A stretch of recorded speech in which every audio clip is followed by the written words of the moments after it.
се повеќе, освен во главниот град, имаме деца кои што просат на улица и во градовите во внатрешноста. И имаме спротивставени ставови. Од една страна организации и граѓани поединечно кои велат дека реагираат до центрите, а од друга страна изјави од центрите дека мора да се координирани со МВР, па дека нема сериозна соработка. Што ќе превземете за да се реши овој проблем, бидејќи има десети, себе и во Струмица има деца кои што ги среќаваме по улици, на семафори, како ќе се действува во таа насока? Деца на улица не треба да има. И тоа е, да речеме, став на сите. Тоа е нешто кое што сите и издруженија и институции го имаат како став. Но неколку се нивоата зошто имаме деца на улица. Едното е заради сиромаштија. Иако е заради сиромаштија, кој е вашата кредибилитет, да речеме, како држава или институција, да го одземете детето од тоа семејство само затоа што е сиромашно, а при тоа вие никаков додаток не му давате.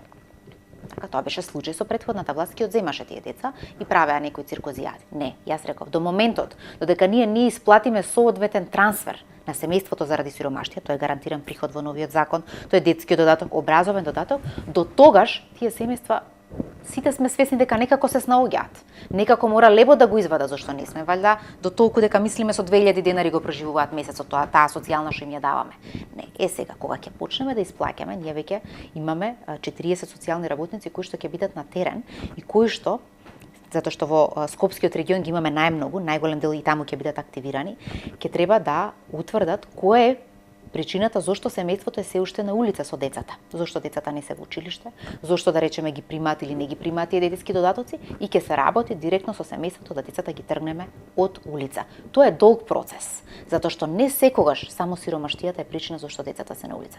Тука имаме трговија со деца, тука имаме организирани, да речеме, одредени криминални структури, затоа е потребно да биде присутна и МВР.